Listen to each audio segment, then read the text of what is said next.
নমস্কার, চাষবাস চ্যানেলে সবাইকে স্বাগত। আজকে জৈব পদ্ধতিতে কীভাবে কপি চাষ করা যায় তা নিয়ে বিস্তারিত আলোচনা করব আজকের ভিডিওতে। দেখুন, এখন মানুষ কেমিক্যাল খেতে অভ্যস্ত, কারণ কেমিক্যালের প্রোডাক্ট খুব জলদি হয়ে যায়, কম খরচে হয়ে যায়, তাই মানুষ কম টাকায় সেই সব প্রোডাক্ট পায়। কিন্তু আমি যদি জৈব পদ্ধতিতে কোনো একটা উৎপাদন করতে চাই, তাহলে তাতে যেমন সময় বেশি লাগবে, তার সঙ্গে সঙ্গে খরচও বেশি লাগবে। সেই উৎপাদন যদি আমি বেশি দামে না বিক্রি করি, তাহলে আমার লাভ হবে না। এই জন্য মানুষ কী করছে, ক্রমশ লাভের আশায় কেমিক্যালকেই বেছে নিয়েছে। কারণ কেমিক্যাল সার বলুন, কেমিক্যাল ওষুধ বলুন, খুব জলদি কাজ করে। কিন্তু সেই সব প্রোডাক্ট খেলে মানুষের শরীরে নানা সমস্যার সৃষ্টি হয়, সেটা আস্তে আস্তে মানুষ বুঝতে পেরেছে। তার জন্য এই জমিটা আমার 4 শতক জমি, এখানে নানা ভ্যারাইটির কপি চাষ করেছি। এখানে আছে ব্রোকলি, লাল বাঁধাকপি, বেগুনি ফুলকপি, হলুদ ফুলকপি, নানা রঙের কপি আছে। এটা সাধারণত আমরা কম করে করেছি, কিছুটা খাবার জন্য এবং বাজারেও কিছুটা বিক্রি করার জন্য। কারণ এখানে প্রায় 4 শতক জমিতে 600 মতন চারা লাগিয়েছি, এত কপি তো খাওয়া যাবে না। এর জন্য কিছু লোক বুঝেন যারা, তারা এই জৈব উৎপাদন বললে বিশ্বাসেও কেনেন বেশি দাম দিয়ে। তার জন্য অন্যদের থেকে একটু আলাদা ভ্যারাইটি করতে হবে। দেখাচ্ছি আপনাদের। এই যে গাছটা দেখছেন, এটা সাধারণত অন্য ফুলকপির থেকে আলাদা একটু দেখতে। এর পাতাগুলো দেখছেন খাঁজ কাটা। আপনাদের সাধারণ ফুলকপি আপনাকে দেখাচ্ছি, এগুলো সাধারণত ফুলকপির গাছ, এগুলো দেখছেন দেখতে আলাদা, কিন্তু এটা ব্রোকলি, দেখা মাত্রই বোঝা যাচ্ছে। এগুলো দেখছেন একটু আলাদা রকমের, এগুলো হচ্ছে হলুদ ফুলকপি। এটা আমরা সিনজিনটা কোম্পানির এনেছি। এর একটা বীজের দাম হচ্ছে 1 টাকা। এবং আর একটা প্রজাতির গাছ দেখাচ্ছি। এই যে ফুলকপি গাছটা দেখতে পাচ্ছেন, এটার ভালো করে লক্ষ্য করুন, এর অগ্রভাগটা নীল রঙের, এটা বেগুনি কালারের ফুলকপি হবে। এবং আর একটা ভ্যারাইটি আছে, এটা হচ্ছে বাঁধাকপি, এটা বেগুনি কালারের বাঁধাকপি, গত বছরও করেছিলাম। দেখুন, বিদেশের মানুষরা এটা কাঁচা খায়, কারণ কাঁচা খেলে এর মধ্যে নানা রকমের ফাইটোকেমিক্যাল থাকে বা উদ্ভিজ্জ রসায়ন। আমরা জানি সাধারণত রঙিন ফলে এবং বিভিন্ন রকম রঙিন সবজিতে ফাইটোকেমিক্যাল বা উদ্ভিজ্জ রাসায়নিক থাকে, যা মানুষকে দীর্ঘদিন ধরে মানুষের যৌবন ধরে রাখতে সাহায্য করে। এটা রোগ প্রতিরোধ করতে সাহায্য করে, এমনকি ক্যান্সারের মতো রোগকেও প্রতিহত করতে সাহায্য করে। এই যে লাল বাঁধাকপি, এতে আয়রনের পরিমাণ খুব বেশি পরিমাণে থাকে, যার ফলে রক্তের অভাবজনিত যে লক্ষণগুলি দেখা দেয় তার শরীরে হয় না। এইরকম নানা ভ্যারাইটির চাষ এই একটু জমিতে করা হয়েছে খাওয়ার জন্য এবং কিছুটা অবশ্যই বিক্রি করার জন্য। যারা বোঝেন তারা অবশ্যই দাম দিয়ে এটা কেনেন, কারণ এটা আমরা প্রতি বছরই কিছুটা নানা ভ্যারাইটির কপি চাষ করে থাকি। সাধারণত যে ফুলকপি আপনার 20 টাকায় যদি বিক্রি হয়, এগুলো সাধারণত তার ডবল দামে, অর্থাৎ 40-35 টাকায় বিক্রি হয়। এবং এতে যেমন সময় সাপেক্ষ এবং খরচও বেশি হয়। এই জমিটা আমরা আগস্ট মাস থেকে পতিত রেখেছি। আগস্ট মাস থেকে একবার লাঙ্গল করে রেখে দেওয়া হয়েছে এরকম। তারপর প্রায় 25-30 দিন পর আরেকবার লাঙ্গল করা হয়েছিল মাঝখানে। তারপর লাগানোর সময় আরেকবার লাঙ্গল করে রাখানো হয়েছে। এতে কোনো রকম রাসায়নিক সার ব্যবহার করা হয়নি। এটা আমরা জৈব NPK দিয়েছিলাম, যেটা হচ্ছে ডবল অ্যাকশন, খড়গপুর IIT প্রযুক্তিতে তৈরি। এটা লাগিয়েছিলাম। প্রথমে আমরা যেটা গোবর সার, সেটা ব্যবহার করিনি, কারণ বৃষ্টি হওয়ার সম্ভাবনা থাকে। তার জন্য বৃষ্টি হলে কি হয়, যেটা গোবর সার আমরা খুব বেশি পরিমাণে দিলে কি হয়, মাটির জল ধারণ ক্ষমতা বেড়ে যায়। জল ধারণ ক্ষমতা বেড়ে গেলে যদি বেশি বৃষ্টি হয়, তাহলে কি হয়, মাটিতে প্রচুর রস থাকে, যার ফলে গাছ মরে যাওয়ার সম্ভাবনা থাকে। তার জন্য আমরা একবার কিংবা দুবার আগাছা পরিষ্কার করে মাটি তোলার সময় আমরা সেই জৈব সারটা দিই। দেখাচ্ছি, আমরা যে জৈব সার ব্যবহার করি সেটা আমাদের নিজের হাতে তৈরি। এই জৈব সার কোনো কম্পোস্ট সারের থেকে কম নয়। এখানে উদ্ভিদের যে 16-17টি পুষ্টি উপাদান থাকে, তার কোনোটারই অভাব থাকে না। কারণ এখানে প্রধানত আছে গরু ছাগলের বিষটা, হাঁস মুরগির বিষটা এবং পুরনো খড়, সবজির খোসা, আনাজ, পচা আনাজ, ডিমের খোসা, পেঁয়াজ রসুনের খোসা এবং এমনকি গাছের পাতাও থাকে।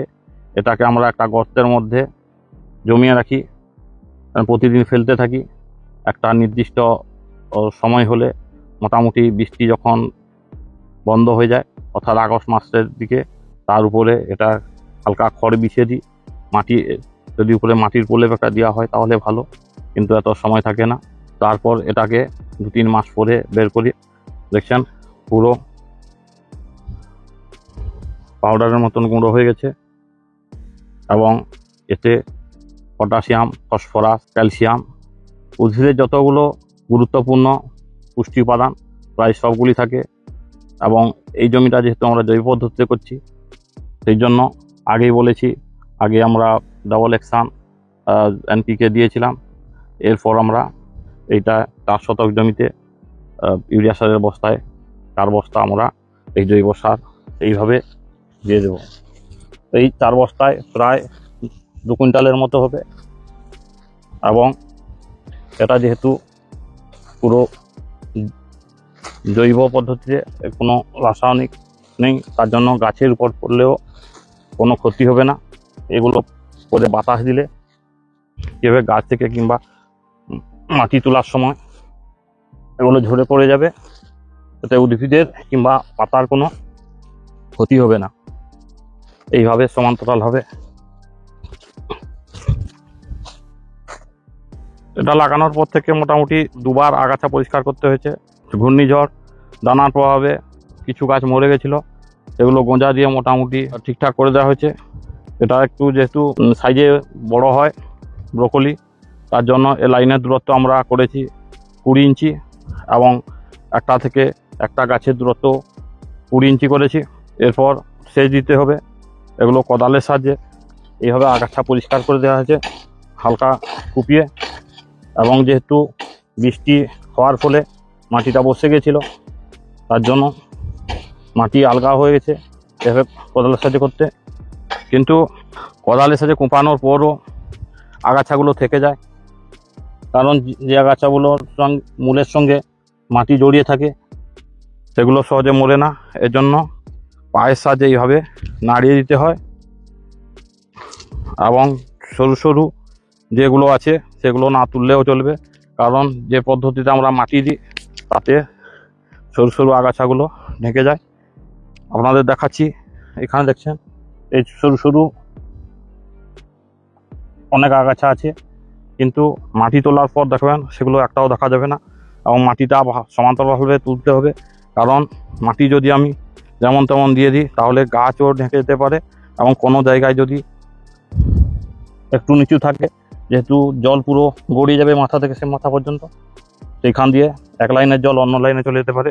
তার জন্য এইভাবে মাটি দিতে হবে।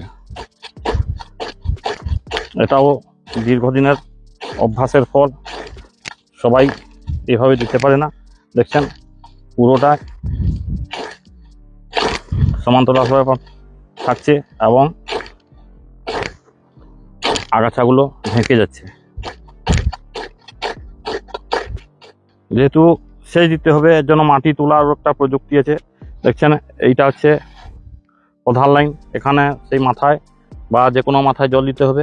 তারপরে এটা জলটা আসবে, জল আসার পর এরকম দেখছেন 5টা করে আমরা লাইন করে দিয়েছি এবং তার মাঝখানে বাঁধ দিয়ে দিয়েছি। কারণ যখন আমি এই জায়গাটা এরকম করে কাটবো, এটা দিয়ে জল যাবে এবং জল এই 5টা লাইনে একসঙ্গে চলবে।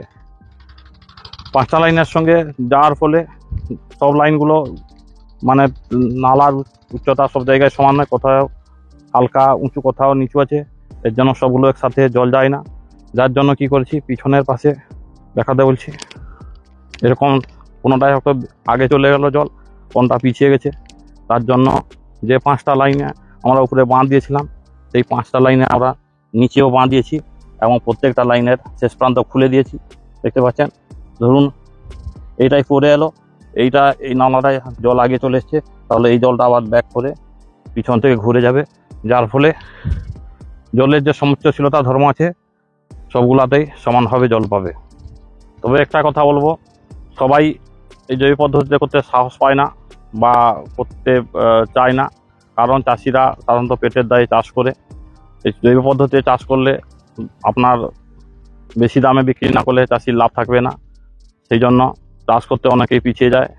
আপনার মার্কেটে এখন সে একই জিনিস যদি রাসায়ন পদ্ধতিতে করা হয় সস্তায় হবে এবং সেটা কম দামে বিক্রি করলে চলবে, তার সঙ্গে পাল্লা দিতে গিয়ে এটা বেশি দামে কেউ নিতে চায় না, সেই জন্যই অনেকে পিছিয়ে যায়। এই জন্য আমরা কিছুটা চাষ করেছি খাবো এবং যেটা অবশিষ্ট হবে সেটা বিক্রি করে যাব।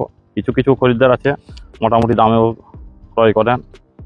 তাহলে এই জৈব পদ্ধতিতে ভ্যারাইটি কফি চাষ করেছি। সেই ভিডিওটা যদি ভালো লাগে তাহলে লাইক ও শেয়ার করবেন এবং আমার চ্যানেলের সঙ্গে যুক্ত থাকতে হলে চ্যানেলটিকে সাবস্ক্রাইব করে বেল আইকনটিকে অল করে দিন।